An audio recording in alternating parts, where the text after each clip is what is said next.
சமீபத்திய பிரச்சனை அப்படிங்கிறது என்ன சமீபத்திய பிரச்சனைன்னா இந்த விஜயலட்சுமி மேட்ரா? சீமான் மட்டும்தான் குற்றவாளி அப்படின்னு நினைப்பீங்க. ஆனா உண்மை இல்லைல்ல என்ன? அவர் என்ன இப்போ பாலியல் வன்முறை பண்ணாரு? அதுக்கு ஆதாரம் என்ன? ஏங்க என்னங்க நீங்க? கன்சென்ட்டுக்கும் கற்பழிப்புக்கும் வித்தியாசம் இல்லைங்களாங்க? நம்ம விரும்பி ஒரு ரிலேஷன்ஷிப்ல இருக்கோம்னு வைங்களேன். இப்ப நாட்டுல எத்தனையோ பேர் காதலிக்கிறாங்க. எல்லா காதலும் கை கூடுதா? இவங்க ஏமாந்துட்டாங்க, ஏமாற்றம் அடைஞ்சிட்டாங்கன்னா அவர் ஏமாத்தினாரா இல்லை இவங்க ஏமாற்றம் அடைஞ்சாங்களா? நான் ஒரு நாகரிகம் கருதி அதையெல்லாம் வெளியே சொல்றது இல்லை. அவங்க என்னையும் திட்டி வீடியோ போட்டிருக்காங்க. அவங்க கேட்டுதான் நான் அந்த வேலையெல்லாம் செஞ்சேன். அதை தாண்டி சீமானை தாண்டி வேற சில மேட்டர்லாம் கூட என்கிட்ட அவங்க கலைஞர் கொண்டு வந்த ஒரு மிக நல்ல சொத்துரிமை சட்டம். நிறைய இடத்துல அந்த சொத்துக்காக சில அசம்பாவிதங்கள்லாம் நடக்குது. ஓட்டுலாம் தள்ளிடுறாங்க. சீமான் ஒரு பக்கம், அண்ணாமலை அவர்கள் ஒரு பக்கம், இபிஎஸ் அவர்கள் ஒரு பக்கம், விஜய் ஒரு பக்கம், இப்படி எல்லாரும் நாகரகம் மாதிரி இருந்தீங்கன்னா இதனால நஷ்டம் உங்களுக்கு இல்லை. பிரேமலதா மேடம் அவங்க நாயுடு சமூகத்தை சேர்ந்தவங்க. நான் என்ன சொல்ல வந்தேன், என்ன நடந்துச்சுங்கிறத புரிஞ்சு எனக்கு ஆதரவு கொடுத்தாங்க. எனக்கு சீமான் அவர்கள் எனக்கு அமைதிப்படை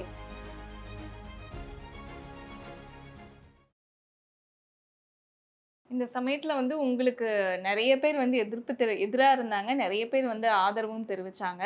ஸோ அதுல முக்கியமான நபரா நாம் தமிழர் கட்சி தலைமை ஒருங்கிணைப்பாளர் சீமான் அவர்களை சொல்லலாம். அவருக்கு நீங்க நன்றி தெரிவிச்சு அந்த சமயத்துல நன்றியும் தெரிவிச்சீங்க.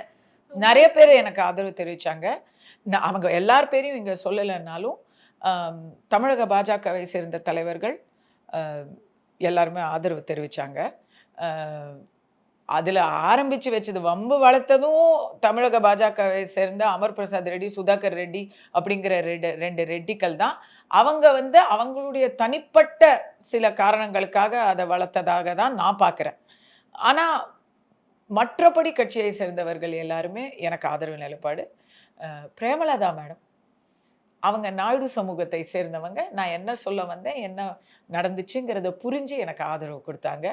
அதே போல் அதிமுகவை சேர்ந்த பல தலைவர்கள், எல்லாரையும் நம்ம நன்றி சொல்ல முடியாது, பட் அங்கேயும் தெலுங்கு சமூகத்தை சேர்ந்த தலைவர்கள் எனக்காக ஆதரவுக்காக நின்றதை நான் நன்றியோட பார்க்குறேன். எஸ், சீமான் அவர்களை அதிகப்படியாக கேள்விகள் கேட்டாங்க. அவர் அதுக்கு ஓப்பனாக ஸ்டேட்மெண்ட்டே கொடுத்துட்டார்.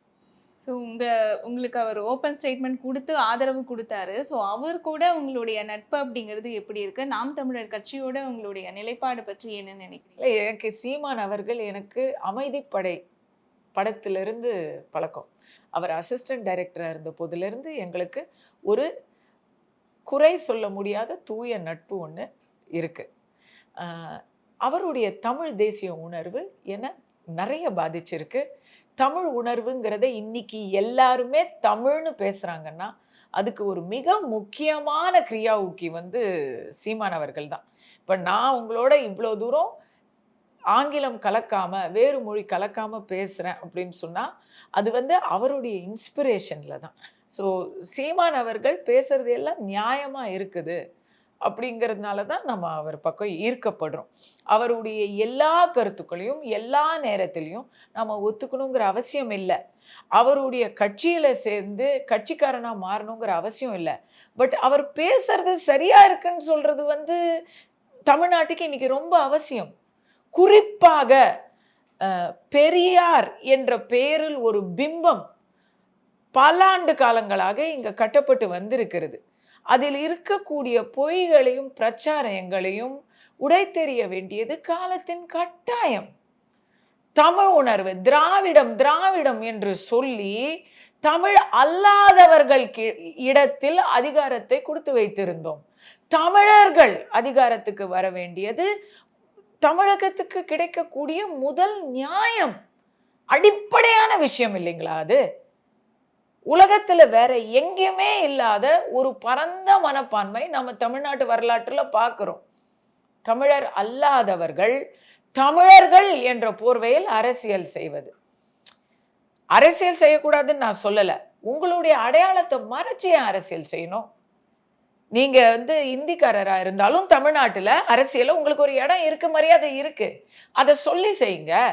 நீங்க தெலுங்குன்னா அதை சொல்லி செய்யுங்க. ஏன் தமிழர்கள்னு பொய் சொல்லணும்? அதையெல்லாம் அவர் கேட்கறதுனால தான் அவருக்கு இவ்வளவு எதிர்ப்பு. இப்போ சீமானுடைய அரசியல் வந்து தமிழகத்துக்கு எந்த அளவு தேவை அப்படின்னு நினைக்கிறீங்க? சீமான் எல்லாவற்றுக்குமான ஒரு அரசியலை செய்றார். நான் அவரோட கட்சி கோப்பாசை மாரி பேசுற ஆரம்பிச்சுட்டேன்னா, அப்படிலாம் இல்ல. அ யதார்த்தத்த சொல்றேன். மற்ற கட்சிகள்லாம் வந்து ஐடியாலாஜிக்கலா தமிழ்நாட்டுக்கு என்ன தேவை அப்படிங்கிறத சொல்றாங்க. இந்தியாவுக்கு என்ன தேவைன்னு சொல்றாங்க. அவங்களுடைய கட்சியுடைய கோட்பாடுகள சொல்றாங்க. பட் இவர் வந்து கிரீன். எனக்கு தெரிஞ்சு அன்புமணி ராமதாஸ் அவர்களும், சீமான் அவர்களும் இந்த 2 பேர் தான் குளோபல் இஷ்யூஸ் கிரீன் பாலிடிக்ஸ் அப்படிங்கிறத ஃபர்ஸ்ட்டு எடுத்தது.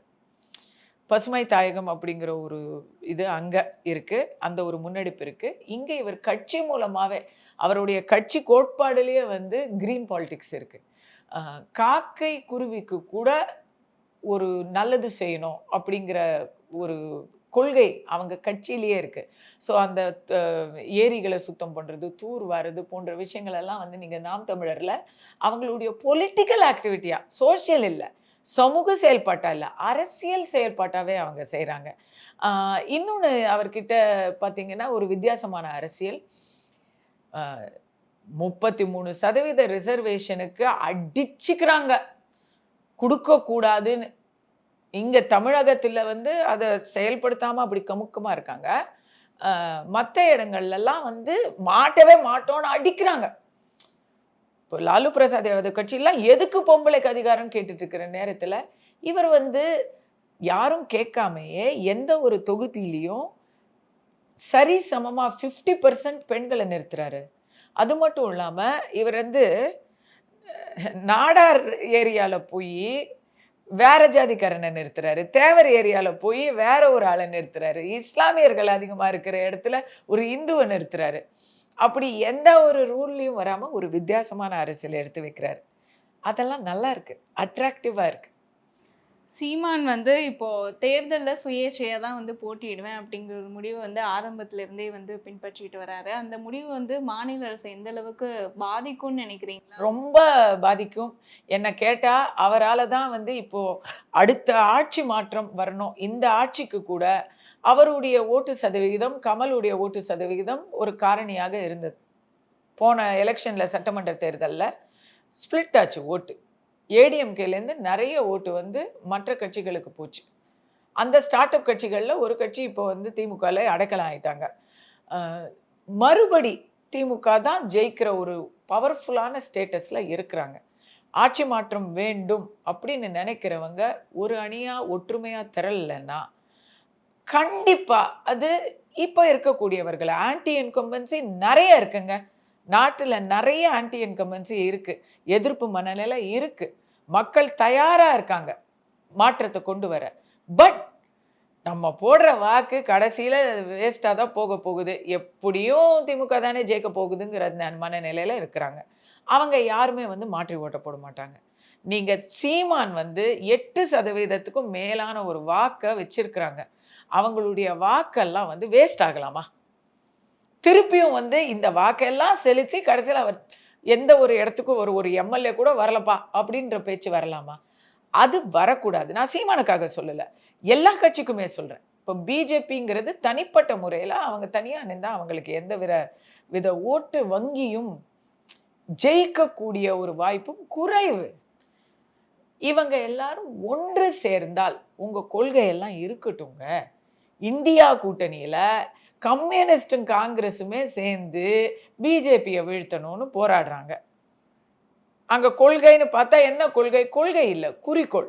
ஒரே குறிக்கோள் பிஜேபிய அப்புறப்படுத்தணும். அதுக்கப்புறம் நம்ம கொள்கைய பார்த்துக்கலாம் அப்படிங்கிறாங்க.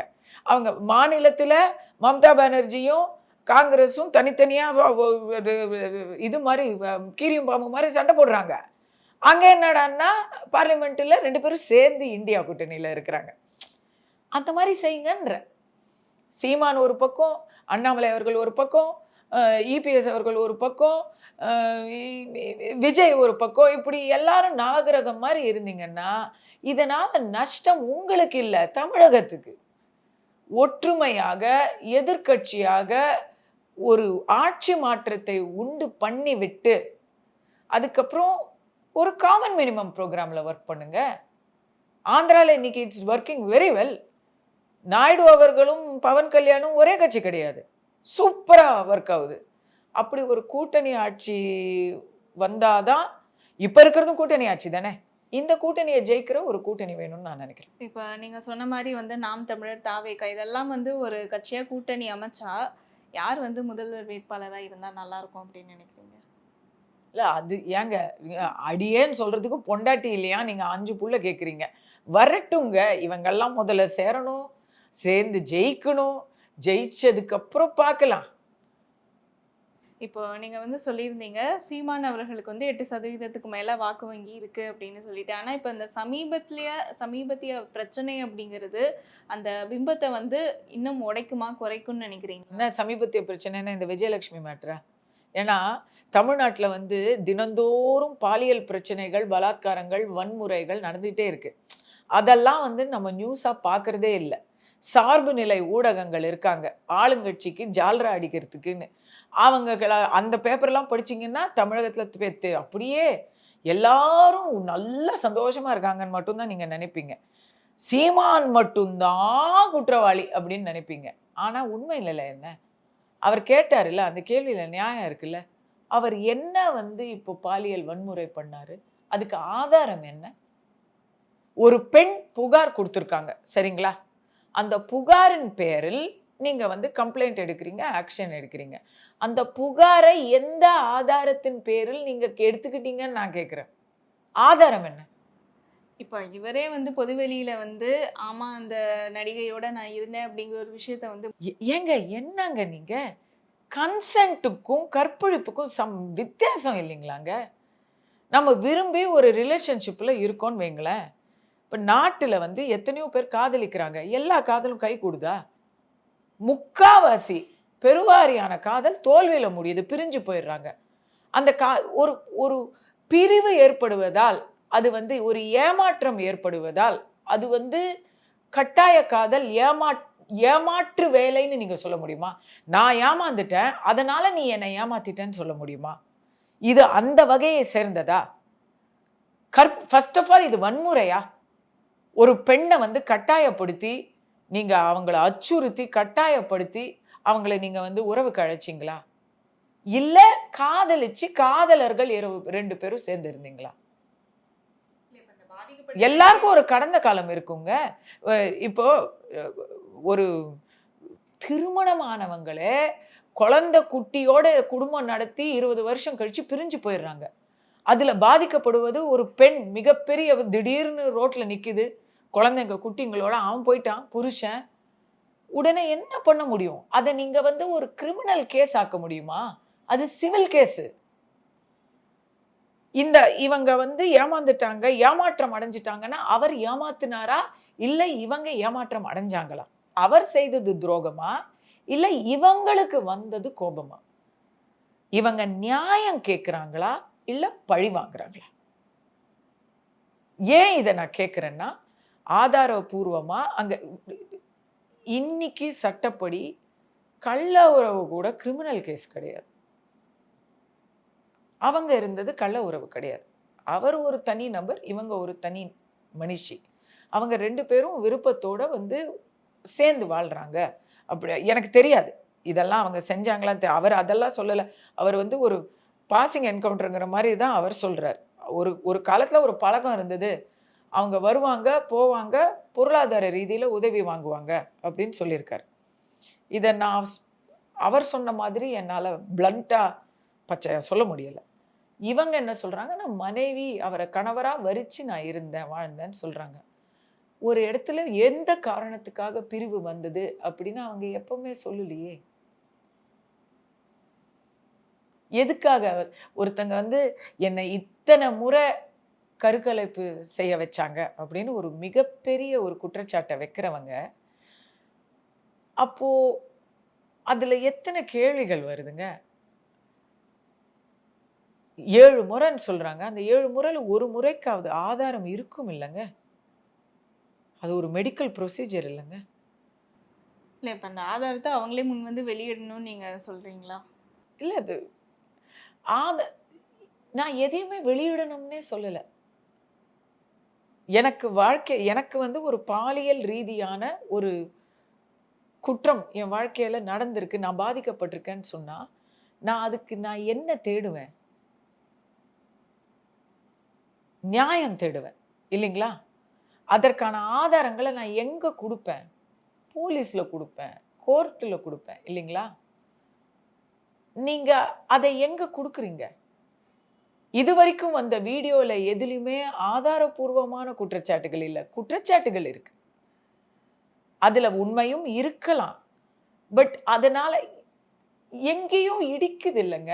இப்போ விஜயலட்சுமி என்ற பெண்ணுக்கு நேர்ந்த ஏமாற்றத்திற்கு, அவர்கள் துரோகம் என்று நினைக்கும் ஒரு விஷயத்துக்கு, இன்னைக்கு அவங்க வீடியோ வெளியிடுவதன் மூலமாகவும், குற்றச்சாட்டுகளை அடுக்குவதன் மூலமாகவும் என்ன எதிர்பார்க்குறாங்க? இந்த பிரச்சனைக்கு என்ன முடிவு எதிர்பார்க்குறாங்க? நெறைய தரம் குடுத்துருக்காங்க. வாபஸ் கூட பிராது வாங்கியிருக்காங்க. அவங்க இதுக்கு என்ன முடிவு எதிர்பார்க்குறாங்க? அவங்கள கல்யாணம் பண்ணிக்க முடியுமா சீமான்? அவருக்கு கல்யாணம் ஆகி குழந்தை குட்டின்னு ஆயிப்போச்சு இல்லைங்களா? அவர் கடந்த காலத்த அவர் மனைவிகிட்டயும் சொல்லி, அவங்க மனைவியும் அத கடந்து அவருக்கு சப்போர்ட்டா இருக்காங்க. இல்லைங்களா?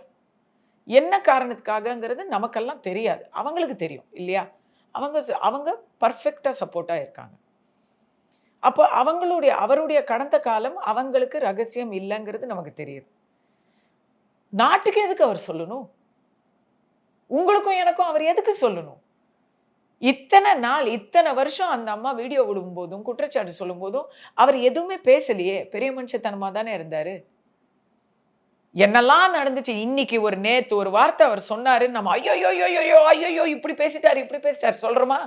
நேத்து அவர் கொஞ்சம் கொச்சையா பேசிட்டாரா? இத்தன நாள் பேசாம இருந்தாரு. அப்ப சும்மா இருந்தீங்களா நீங்க? இப்ப பேசினா ஒரு நாள் இல்ல ஒரு நாள் வெடிச்சிடுச்சு. இப்ப பேசிட்டாரு. அவ வந்து இப்படி அப்படின்னு ஒண்ணு சொல்லிட்டாரு நேத்து. அது ரொம்ப கொச்சையா இருந்தது. பட் அது உண்மையா இருந்துட்டா? இருக்கலாம் இல்லையா? புகார் தாங்க குடுக்கப்பட்டிருக்கு. அதுல உண்மை, பொய் நிலவரம் விசாரணைக்கு உட்பட்ட போது, அவர குற்றவாளி, குற்றவாளி, குற்றவாளின்னு சொல்றது எந்த ஒரு நியாயங்க? அதுல என்ன குற்றம் இருக்கு? எனக்கு குற்றம் என்ன அதுல? உறவு கொண்டது குற்றமா? திருமணம் செய்கிறேன் என்று அவர் அ சத்தியம் செய்து உறவு கொண்டார் அப்படிங்கிறது குற்றமா? என்ன அவங்க குற்றச்சாட்டு ஒவ்வொன்னுத்துக்கும் ஒரு ஆதாரம் இருக்கணும் இல்லங்க? இருக்கு அப்படின்னு நம்ம வச்சுட்டு பேசுவோம்.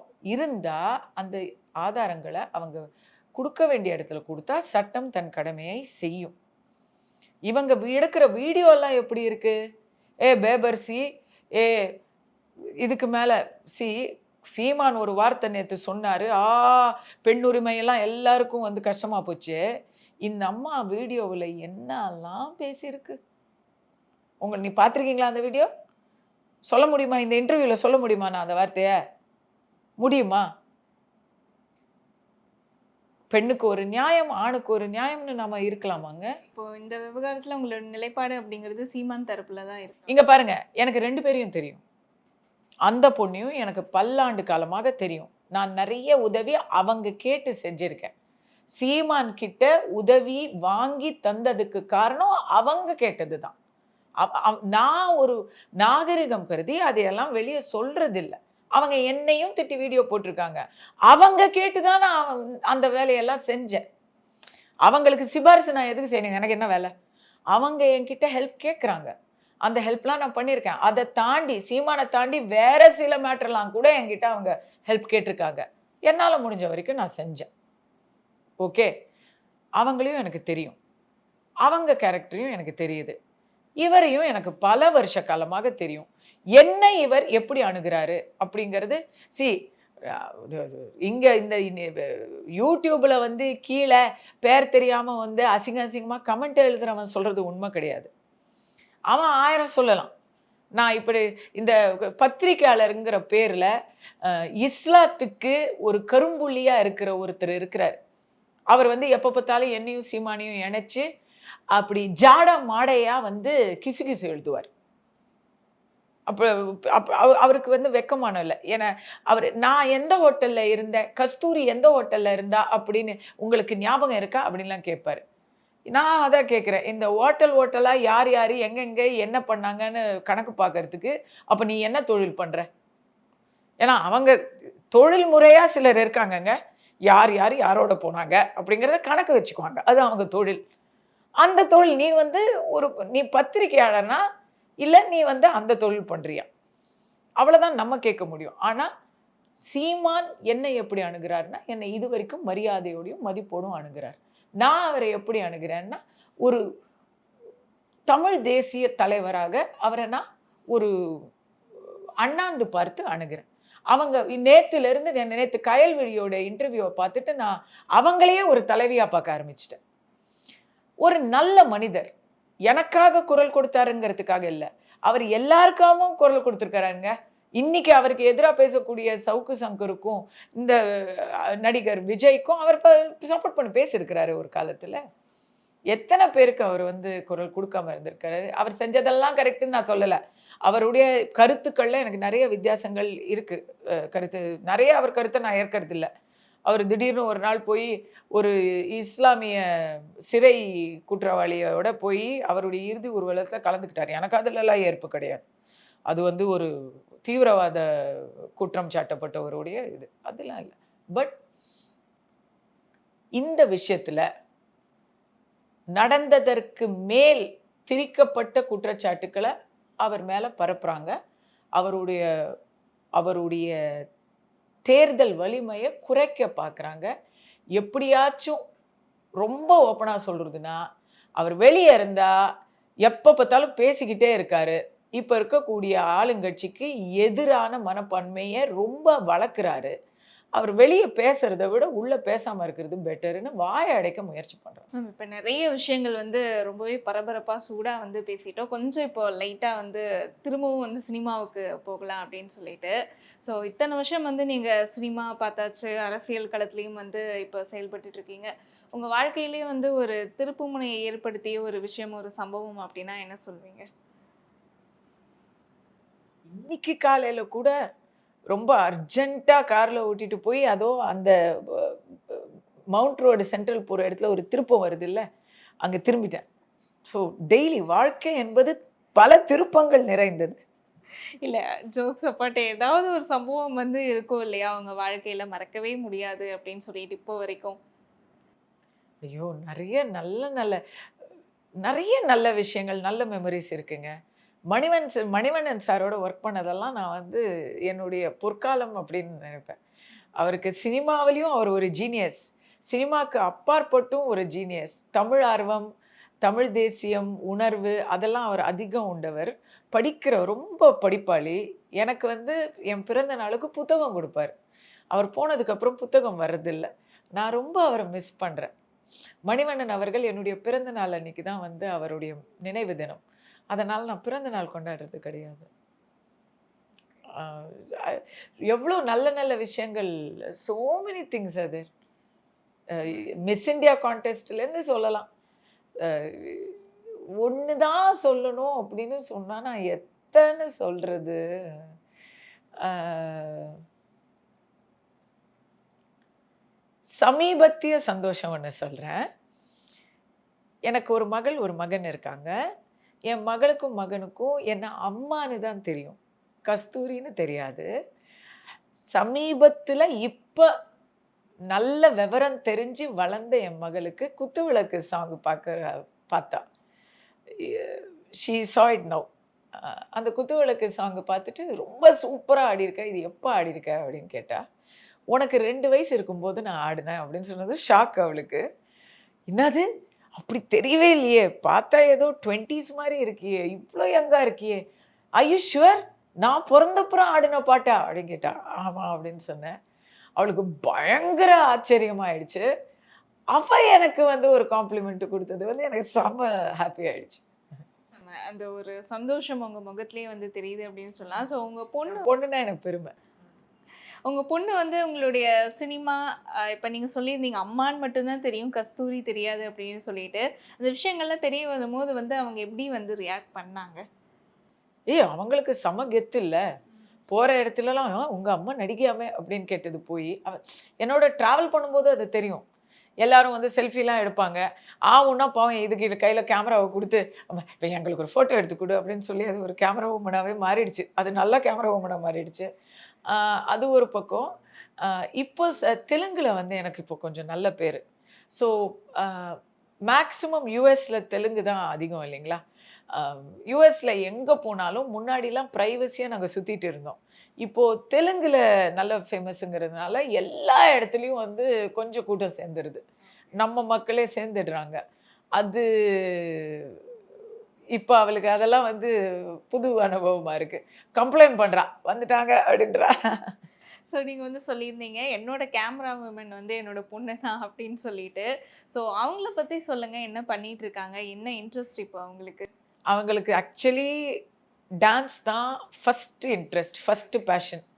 பரதநாட்டியம் அண்ட் வெஸ்டர்ன் டான்ஸ் எல்லாமே ரொம்ப பிடிக்கும். ரொம்ப நல்ல டேலண்டட் டான்ஸர்.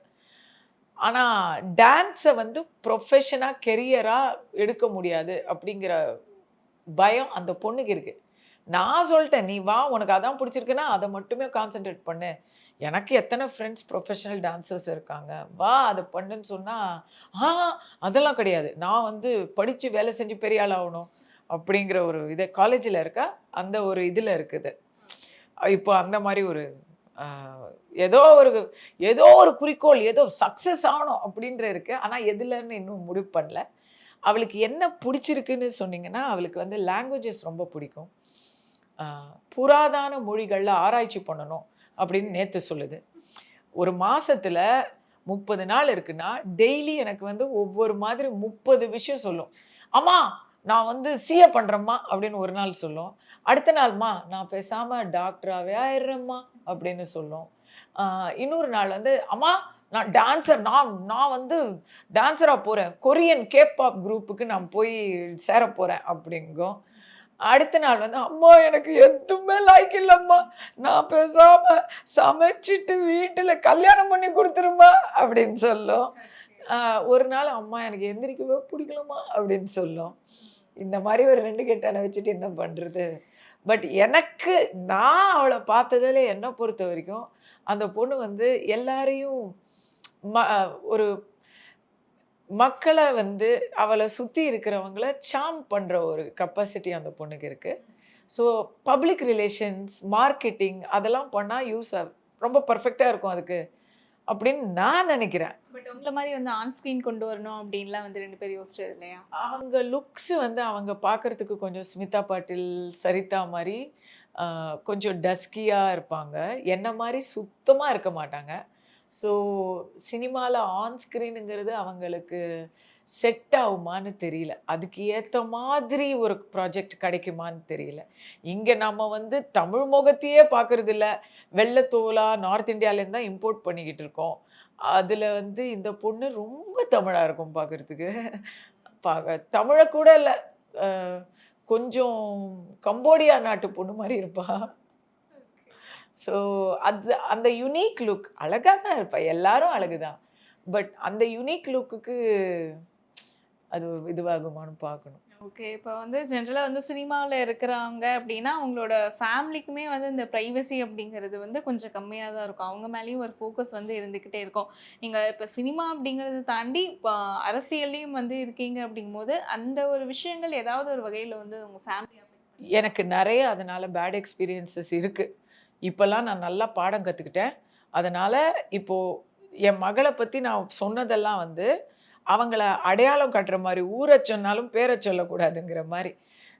எங்க இருக்காங்க? எங்க படிக்கிறாங்க? இதெல்லாம் சொல்றதில்ல. முன்னாடியெல்லாம் சோஷியல் மீடியால அவங்களோட வீடியோஸ்லாம் அவங்களோட சேர்ந்து இந்த ரீல்ஸ் எல்லாம் பண்ணி போட்டுட்டு இருந்தேன். நிறுத்திட்டேன்.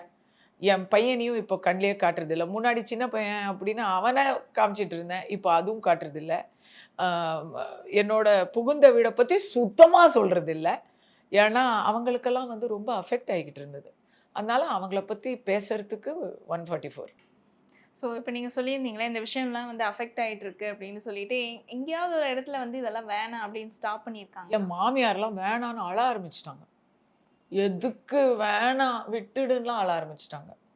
அதுவும் ஏன்னா உள்ள தள்ளின போதெல்லாம் பயந்துட்டாங்க. அவங்க வரைக்கும் ஏதாவது போயிருமோன்னு நான் இங்க கவலைப்பட ஆரம்பிச்சுட்டேன். யா இப்போ என்னன்னா, ஏதோ நம்ம நல்லா இருக்கும்போது பொறாமைப்படுறதுக்கு 1000 பேர் வருவாங்க. நாம நமக்கு ஒரு பிரச்சனை வரும்போது, நமக்கு உதவி செய்ய வரமாட்டாங்க. பட் நம்ம குடும்பத்துல அவங்க தான் நிம்மதியா இருக்கிறாங்க வெளிநாட்டுல. அவங்க கிட்ட போய் கூப்பிட்டு போட்டு குடுக்குறதுக்குன்னு 2 பேர் வருவாங்க. ஸோ இமேஜின் தேர் சிச்சுவேஷன். நான் வந்து தைரியம் சொல்லிக்கிட்டே இருக்கேன் அவங்களுக்கு. நீங்க இதெல்லாம் கண்டுக்காதீங்க. நீங்க டிவியே பார்க்காதீங்க. நீங்க வந்து ஃபோனே எடுக்காதீங்க. வாட்ஸ்அப் குரூப்லேருந்து வெளிய வந்துடுங்க. என்ன இப்படி பேசுறாங்க, அப்படி பேசுறாங்க. அதெல்லாம் இன்னும் நீங்க பேசுறதாவது இது அரசியல் கருத்து மட்டும் தான் உங்களுக்கு வந்திருக்கு. பிகாஸ் இப்ப என்ன வந்து தேடிட்டு இது போலீஸ் ஆக்ஷனுங்கிறனால உங்களுக்கு அந்த நியூஸ் மட்டும் தான் வருது. காசிப் எல்லாம் வரும். சுத்தமா என்னமோ கண்ணா பின்னான்னு சொல்லுவாங்க. அதெல்லாம் நீங்க பார்க்கக்கூடாது அப்படின்னு சொன்னா அவங்க ரொம்ப அஃபெக்ட் ஆயிட்டாங்க. இப்போதான் வந்து அவங்களுக்கும் வந்து பழக்கம் ஆகிக்கிட்டு இருக்கு கொஞ்சம் கொஞ்சமா. இது திருந்தாது. சரி நம்ம தான் மனச மாத்திக்கணும் அப்படின்னு they are getting ready. Yes, okay. இப்போ பொண்ணு பத்தி நிறைய விஷயங்கள் வந்து சொல்லியிருந்தீங்க. So but everybody else in my family is supportive. இப்போ பொண்ணு பத்தி நிறைய விஷயங்கள் வந்து ஸ்வீட்டான விஷயங்கள் சொல்லியிருந்தீங்க. இப்போ பையனை பத்தி சொல்லுங்க. என்ன பண்ணிட்டு இருக்காரு அவரு? இப்பதான் அவனுக்கு பரீட்சை முடிஞ்சுது. அதனால தான் இன்னைக்கு நம்ம இந்த இன்டர்வியூ குடுத்துட்டு இருக்கோம். நேத்து வரைக்கும் நான் வந்து அவனுக்கு டியூஷன் டீச்சரா வேலை செஞ்சுட்டு இருந்தேன். கொடுமையான வேலை. உலகத்திலேயே கஷ்டமான வேலை என் பையனுக்கு படிப்பு சொல்லி தர்றது தான். ஏன்னா, அவன் வந்து கொஞ்சம் ரொம்ப அதி புத்திசாலி தெரியுமா? கேள்வியெல்லாம் கேட்பான். நம்ம ஒண்ணு கத்துக் குடுத்துட்டுருப்போம். அவன் "ஏன்?" அப்படின்னு கேட்பான். "இல்லையே" அப்படிம்பான். தலைய பிச்சுக்கணும். முடியல. எப்பரா இந்த ஸ்கூல் முடியும் அப்படின்னு நான்லாம் வந்து ஏன்னா இப்பவாவது அவன் சொன்ன எந்த கிளாஸ்ன்னு சொல்ல மாட்டேன்ல. இப்பவாவது குட்டி கிளாஸ்ல இருக்கான். குட்டியா கத்துக் குடுத்துட்டு இருக்கேன். இன்னும் போக போக இது எங்க போய் முடிய போதோன்னு பயந்துகிட்டு இருக்கேன். பார்க்க ரொம்ப அழகா இருப்பான். ஹேண்ட்ஸமா இருப்பான். ஆனா அவனுக்கு சுத்து போட்டாலும் சினிமாவுல நடிக்க தேவையான எந்த ஒரு திறமையுமே கிடையாது. தமிழே வந்து தமிழுக்கு அவன் அவ்ளோ தத்திங்கிணத்துவம் போட்டுக்கிட்டு இருக்கான். எனக்கு வெட்கமா இருக்கு. என்ன பண்றது? யா எனக்கு இப்போ நான் வந்து தமிழு, அவங்க சைடு தெலுங்கு. நான் தெலுங்கானால தான் உட்கார்ந்துருக்கேன். அவன் தமிழும் பேச மாட்டேன்றான், தெலுங்கும் பேச மாட்டேன்றான். அவன வச்சுட்டு என்ன பண்றது? ஸோ இந்த சமூகத்துல வந்து பெண்கள் எந்த ஒரு விஷயத்துல வந்து இந்த காலத்துல இன்னும் இம்ப்ரூவ் பண்ணிக்கணும், இல்ல எத மாத்திக்கணும் அப்படின்னு நினைக்கிறீங்க? 4 பேர் என்ன சொல்லுவாங்க அப்படிங்கிறது நம்ம சமுதாயத்துல ஆண்களுக்கும், பெண்களுக்கும் 2 பேருக்கும் இருக்கு. ஆனா, ஆண்கள விட பெண்கள் அதுல ரொம்ப பாதிக்கப்படுறாங்க. அந்த 4 பேர் என்ன சொல்றாங்கிறத கவனிக்கணும். பட் உங்களுக்கு யார் அந்த 4 பேருங்கிறத நீங்க முதல்ல முடிவு பண்ணிக்கணும். அது முதலான ஒரு மாற்றமா நான் பார்க்குறேன். நீங்க வந்து பெண்ணா பிறந்ததுக்கு பெருமைப்படக்கூடிய ஒரு தருணம் அல்லது விஷயம்னா என்ன சொல்வீங்க? நெறைய இருக்கு. ஒரு பெண்ணா பிறந்ததுனால என்னுடைய வாழ்க்கையில மிக முக்கியமான பெண்களுக்கு நான் பெரிய பெரிய அ அனுபவங்கள்ல என்னுடைய பங்கு இருக்கு. நான் நெறைய செஞ்சிருக்கேன்.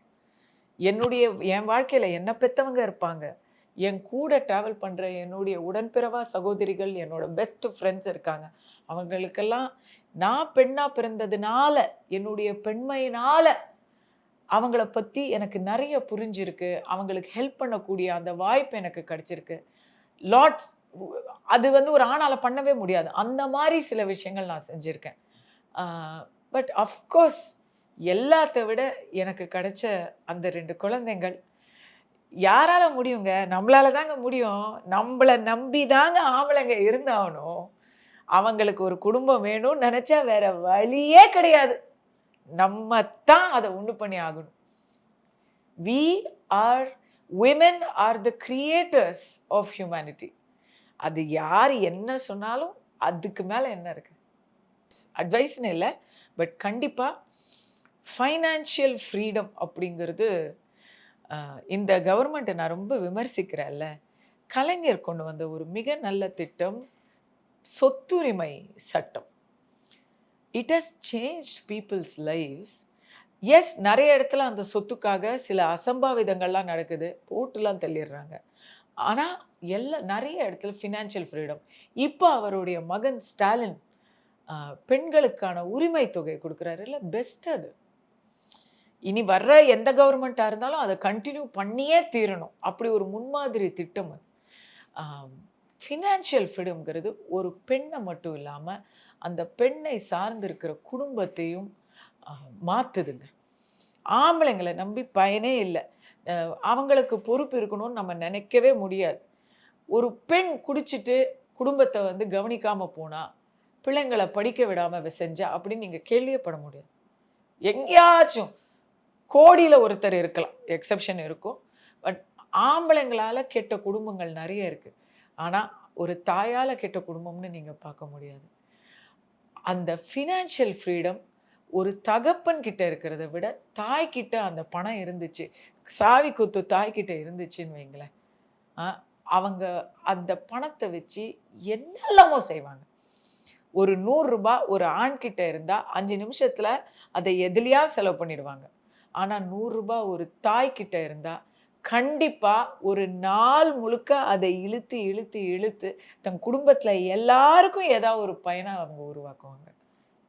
தனக்கு இருக்காது. ஸோ ஃபினான்ஷியல் ஃப்ரீடத்தை பொறுத்த வரைக்கும் பெண்கள் கண்டிப்பாக சொந்த காலில் நிற்கணும். நம்முடைய செலவுக்கு, நம்முடைய குடும்பத்துடைய பாதுகாப்புக்கு தேவையான பணத்துக்கு நீங்கள் தான் பொறுப்பு. உங்கள் கணவர் சரியில்லைன்னா, நான் ரொம்ப ரேடிக்கலாக சொல்கிறேன், உங்கள் குடும்பத்தை பார்த்துக்கணும். அதுக்காக நீங்கள் வீட்டில் இருக்கீங்க, உங்களுடைய பெற்றோர், உங்களுடைய குடும்பத்தினர், குழந்தைகள் எல்லாரையும் நீங்கள் பார்த்துக்கிறீங்க. அப்படி பார்த்துக்கிட்டாதான் ஒரு ஆண் வெளியே போய் நிம்மதியாக வேலை செஞ்சு சம்பாதிக்க முடியும். அதை அந்த ஆண் வீட்டுக்கு கொண்டு வந்து கொடுக்கல அப்படின்னு சொன்னால் அந்த ஆணே தேவையில்லை. வேலை வேணுமா, விவாகம் வேணுமா அப்படின்னு கேட்டிங்கன்னா உங்களுக்கு அந்த கல்யாணம் தேவையில்லை. குடும்பத்துக்கு லாய்க்கா இருக்கிற ஆம்பளை இல்லைன்னா நீங்களே அந்த தாய்மானவர் ஆயிடுங்க. இப்போ நிறைய பேர் அப்படித்தானே இருக்காங்க. கட்டாயத்தின் பேரில் குழந்தைகளுக்கு ஃபீஸ் கட்டணும்னு சொல்லி பாத்ரூம் சானிடேஷன் ஒர்க், தூய்மை பணியாளராக வேலை பண்ணிட்டு இருக்காங்க. எல்லாரும் அதை தான் சொல்லுவாங்க, எங்கள் வீட்டில் நல்லா இருந்தால் நான் எங்கே வரேன் அப்படின்னு சொல்லுவாங்க. நாம் நல்லா இருப்போம், நமக்கு வந்து ஒரு சுய சம்பாத்தியம் தேவையில்லைன்னு நினச்சி முன்கூட்டியே நம்ம ஒரு கெரியர் சாய்ஸ் பண்ணாமல் இருந்தோம்னு வைங்களேன், நாளைக்கு கட்டாயத்தின் பேரில் நம்ம வேலை செய்யணும்னு வரும்போதில் நம்ம நினைக்கிற மாதிரி நம்மளால் வேலை செய்ய முடியாது. ஏதோ ஒரு இடத்துல போய் கஷ்டப்படணும். அதை விட பிளான் பண்ணி சின்ன வயசுலேருந்தே ஆமாம் நான் வேலை செய்ய போகிறேன் அப்படின்னு கெரியர் பிளான் பண்ணுறது பெட்டர். இது எல்லா லேடிஸ்க்கும் பொருந்தும்.